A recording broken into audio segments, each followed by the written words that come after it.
என்ன police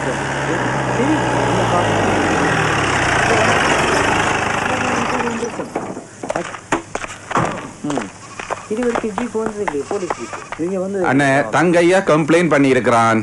case SP வரைக்கும் போயிருக்கு. அதுல வேற கற்பழிச்சதா கம்ப்ளைண்ட். பிள்ளைய செக் பண்ணி பார்த்தால் மகன் வெளியில வர்றதுக்கு சான்ஸே இல்ல.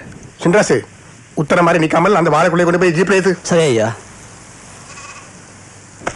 என்னத்தான் விசாரிக்க சொல்லி இருக்கு. கேஸ் நேரா என்னட்ட வந்திருந்தா நான் இதுல இருந்து உங்களோட பேசிக் கொண்டிருக்க வேண்டியது இல்ல.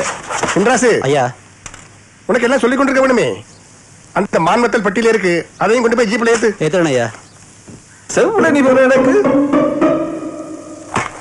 அண்ணா, நான் ஒன்றும் செய்யலாதுன்னு இல்ல. ஆனா கேஸ் கொஞ்சம் ஸ்ட்ராங்கா இருக்கிறதால சின்ராசு செவ்வளவு ஏத்துறேன் ஐயா. கெதி பண்ணு மற்ற முட்டையில மேத்து. அண்ணன் ஒரே வழிதான், உங்களுக்கு 2 நாள் அவசரம் தாரன். அதுக்குள்ள தம்பிய வவுனியாக்கு வெளியில கொண்டு போயிடுங்கோ. 7 மண்டா அவரை உடனே வெளிநாடு எங்கேயாவது அனுப்புங்க. பெரிய உபகாரம். ஆமா வார அண்ணன். பெரிய உபகாரம்.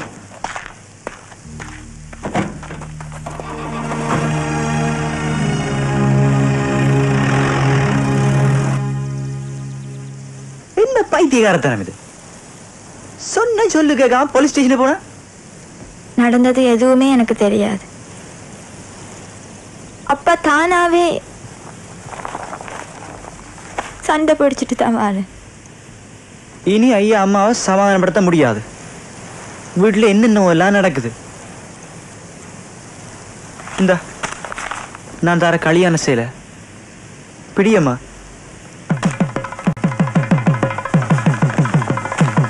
இதை கட்டிட்டு நாளைக்கு 7 மணிக்கு அம்மன் கோயிலுக்கு வந்துடு. காலி கட்டின உடனே மட்டக்கிழமை வச பிடிச்சு நொச்சி மூட்டையில இருக்கிற சிநேகிதன் மட்டும் போயிடலாம். போயிட்டு மிச்சத்தை வந்து பார்ப்போம். என்ன சரியா?